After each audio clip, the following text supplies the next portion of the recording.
Now, one of the strengths of math is that you take some calculations that works, and then you try to think about what's the structure. Okay? Rather than trying to just keep applying it to different places, you just look at the structure and make it abstract.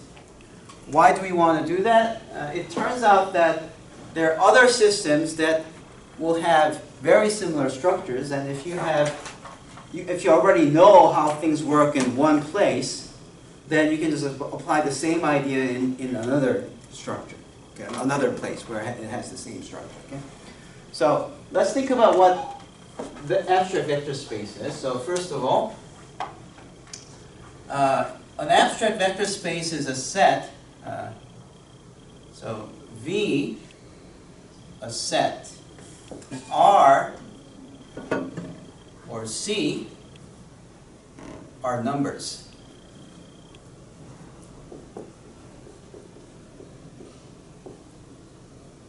So if we're using R, that's real numbers.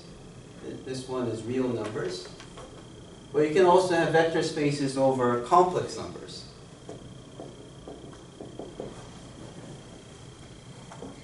And we call this set as set of scalars. And V, we call this a set of vectors.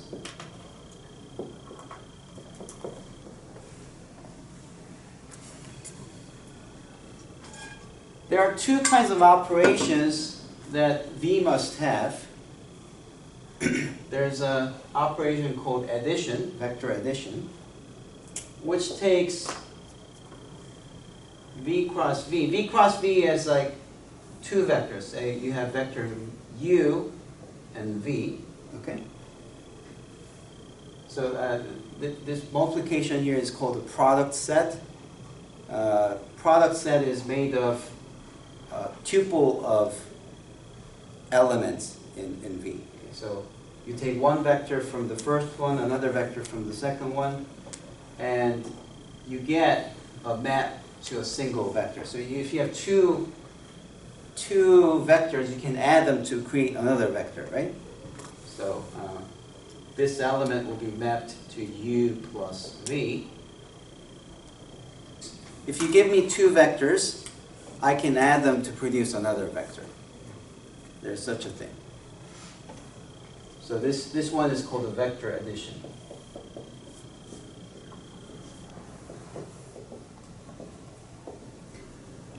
Now there's also a multiplication which takes R by V, or this could also be C by V too.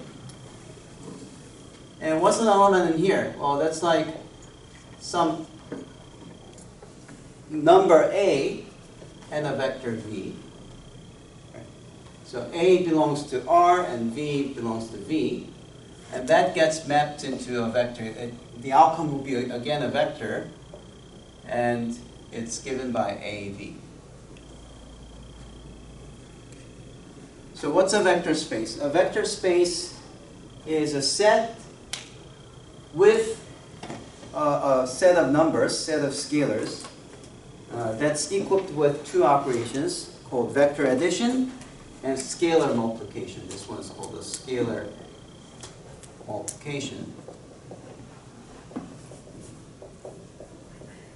And for these to be called vector addition and scalar multiplication, they have to satisfy some axioms. Okay, so some properties. There should be some properties. Okay, so properties.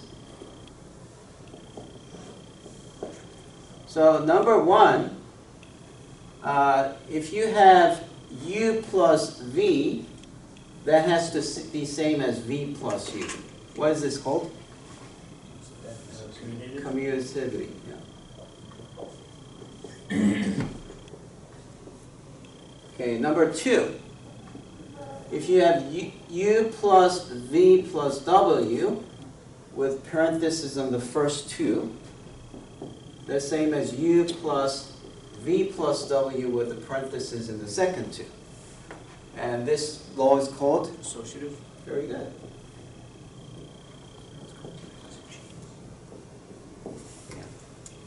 Well, associativity. And then there's a additive identity. So I already told you what that is. So there's something called a zero vector, where either you add it on the right or on the left, it's identical. So this is called additive identity.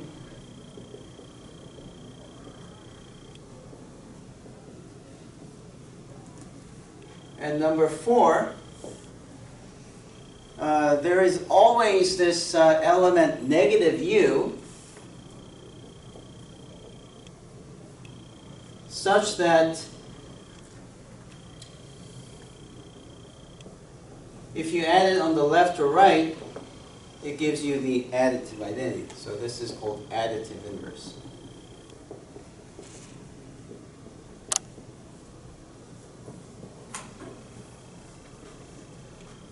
So those are the properties that the vector addition must satisfy.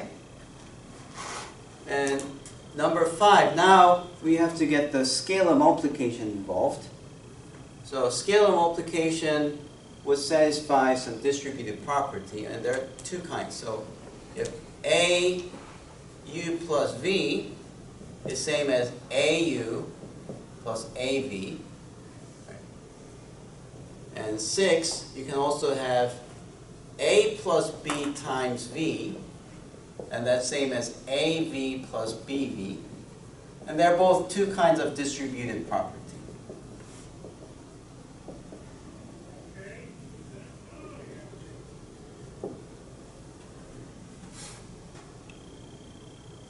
Is that okay?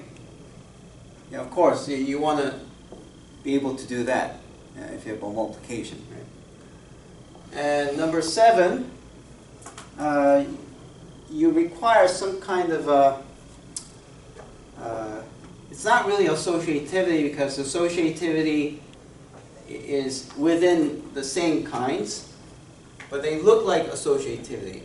So it's saying if you have a, b, and a vector, okay, multiplying the first 2 and multiplying by v is the same thing as multiplying b on v first and then multiplying by a. Right?